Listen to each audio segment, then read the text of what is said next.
नमस्कार, मैं हूं निकिता और आप देख रहे हैं सत्यहिंदी.com। चलिए एक नजर डालते हैं अब तक की सुर्खियों पर। मद्रास हाईकोर्ट ने भ्रष्टाचार के एक मामले में तमिलनाडु के पूर्व मुख्यमंत्री ओ पन्नीरसेल्वम को आरोप मुक्त करने के 2012 के आदेश पर स्वतः संज्ञान लिया है। मामले की सुनवाई आज गुरुवार 31 अगस्त को होगी। बता दें कि न्यायमूर्ति एन आनंद वेंकटेश की ओर से यह चौथी बार इस मामले में संज्ञान लिया गया है। वहीं इससे पहले अगस्त के ही महीने में कोर्ट ने आय से अधिक संपत्ति के मामले में डीएमके के 3 मंत्रियों को आरोप मुक्त करने के आदेश पर स्वतः संज्ञान लिया था। जस्टिस एन आनंद वेंकटेश ने माना कि 2021 में डीएमके की सरकार बनने के बाद ट्रायल कोर्ट ने उन्हें आरोप मुक्त कर दिया था। उन्होंने चेताया कि अगर एमपी एमएलए की विशेष अदालतों में ऐसा ही चलन बना रहा तो अपराध न्याय व्यवस्था को खत्म कर देगा। वहीं जस्टिस वेंकटेश की ओर से स्वतः संज्ञान लेने के मामले को डीएमके सेक्रेटरी आर.एस. भारती ने दुर्भावनापूर्ण इरादा बताया। तमिलनाडु के सत्तारूढ़ डीएमके ने 24 अगस्त को हाईकोर्ट के इस फैसले के खिलाफ सुप्रीम कोर्ट जाने की बात कही थी। कर्नाटक में किसानों का एक समूह तमिलनाडु को कावेरी का पानी दिए जाने के आदेश के विरोध में विरोध प्रदर्शन कर रहा है। ये विरोध प्रदर्शन कल बुधवार को सुबह श्रीरंगपट्टनम के पास मांड्या में शुरू हुआ और किसानों का समूह रात भर हाथों में मोमबत्ती लिए धरने पर बैठा रहा। दरअसल किसान कावेरी जल विनियमन समिति की उस सिफारिश से नाराज हैं जिसमें ये कहा गया है कि कर्नाटक 15 दिनों के लिए तमिलनाडु को 5000 क्यूसेक पानी छोड़े।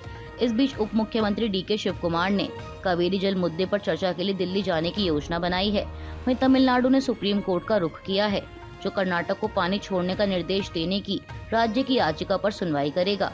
इधर कर्नाटक ने हलफनामा दायर कर दावा किया कि ट्रिब्यूनल का आदेश इस धारणा पर आधारित था कि राज्य में यह सामान्य मानसून था, जो कि नहीं था।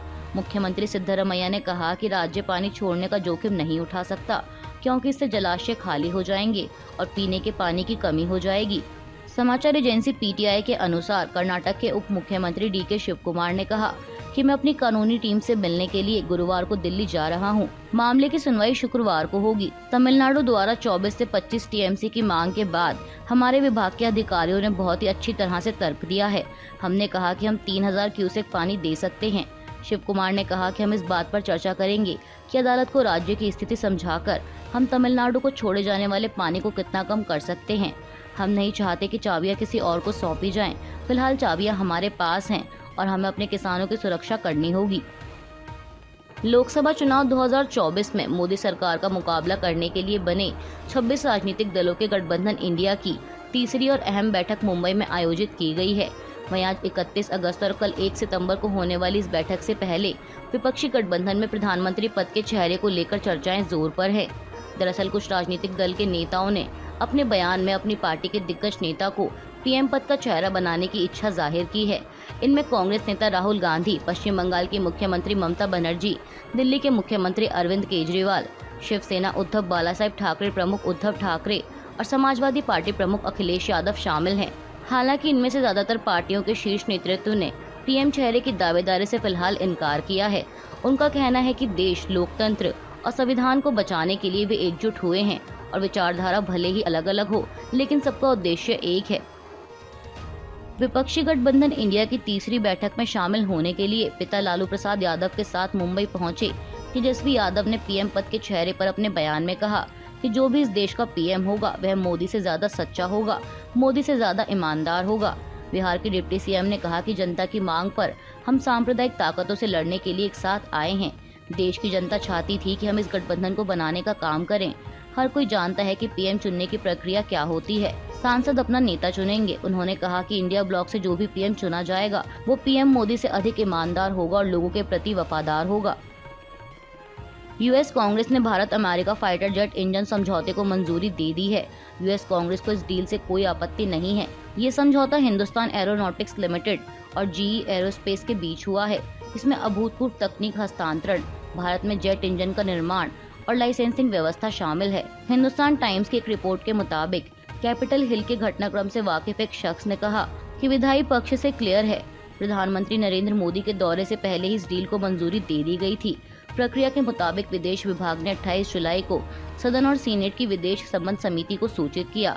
अगर नोटिफिकेशन के 30 दिनों तक कोई कांग्रेसी प्रतिनिधि या सीनेट आपत्ति नहीं करता है तो इसे सहमति माना जाता है। जैसा कि कोई आपत्ति भी नहीं हुई है, अब अगले कदम की ओर बढ़ा जा सकता है। बता दें कि अगले महीने सितंबर में G20 शिखर सम्मेलन के लिए अमेरिकी राष्ट्रपति जो बाइडेन भारत की यात्रा पर आने वाले हैं। इस दौरान इस समझौते को आगे बढ़ाने के लिए अगले कदमों पर चर्चा करने की उम्मीद है। यूएस कांग्रेस की प्रक्रिया की स्थिति की पुष्टि किए बिना एक वरिष्ठ अधिकारी ने कहा कि मैं हमारी बैठकों की कोई भी हलचल बताना नहीं चाहता। हम इस ऐतिहासिक समझौते पर आगे बढ़ने में सक्षम होने के लिए दोनों पक्षों की ओर से आवश्यक कदम उठाने की दिशा में काम कर रहे हैं और उम्मीद कर रहे हैं। वहीं विदेश विभाग ने इस मामले पर टिप्पणी करने से इनकार कर दिया। केरल के मुख्यमंत्री और सीपीआईएम के दिग्गज नेता पिनराई विजयन ने बुधवार 30 अगस्त को कांग्रेस पर आरोप लगाया कि उसका सांप्रदायिकता के मुद्दे पर बीजेपी जैसा ही रुख है। इसके साथ ही उन्होंने कांग्रेस पर केरल के हितों के खिलाफ काम करने का भी आरोप लगाया। दरअसल विजयन पुथुपल्ली विधानसभा क्षेत्र में उपचुनाव के लिए जारी प्रचार अभियान के तहत कोट्टायम में कुछ स्थानों पर लोगों को संबोधित कर रहे थे। आपको बता दें कि केरल के पूर्व मुख्यमंत्री और पुथुपल्ली से विधायक ओमन चांडी का इस साल जुलाई में निधन हो गया था, जिसके चलते इस सीट पर उपचुनाव हो रहा है। वहीं इस दौरान मुख्यमंत्री विजयन ने कहा कि कांग्रेस कभी भी सांप्रदायिकता के खिलाफ कड़ा रुख अख्तियार नहीं कर पाई, जबकि वह खुद के धर्मनिरपेक्ष होने का दावा करती है। उन्होंने कहा कि पुराने अनुभव दिखाते हैं कि इस मुद्दे पर बीजेपी का जो रुख है वही कांग्रेस का है। विजयन ने आगे कहा कि कांग्रेस की केरल इकाई का भी यही रुख है, क्योंकि उसने स्थानीय निकाय चुनाव में सीटों के लिए बीजेपी के साथ गठबंधन किया है।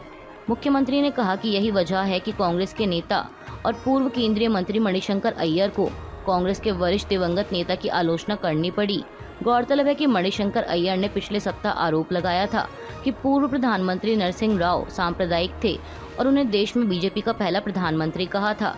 आपको बता दें कि मुख्यमंत्री पिनराई विजयन की पार्टी विपक्षी गठबंधन इंडिया का हिस्सा है, जिसमें कांग्रेस भी शामिल है। वहीं विजयन का ये बयान इंडिया अलायंस की मुंबई में होने वाली तीसरी बैठक से एक दिन पहले आया। सीरम इंस्टीट्यूट ऑफ इंडिया के मैनेजिंग डायरेक्टर साइरस पूनावाला ने बुधवार 30 अगस्त को अपने दोस्त और एनसीपी प्रमुख शरद पवार को लेकर कहा कि अब उनकी उम्र बढ़ रही है, इसलिए उन्हें रिटायर हो जाना चाहिए।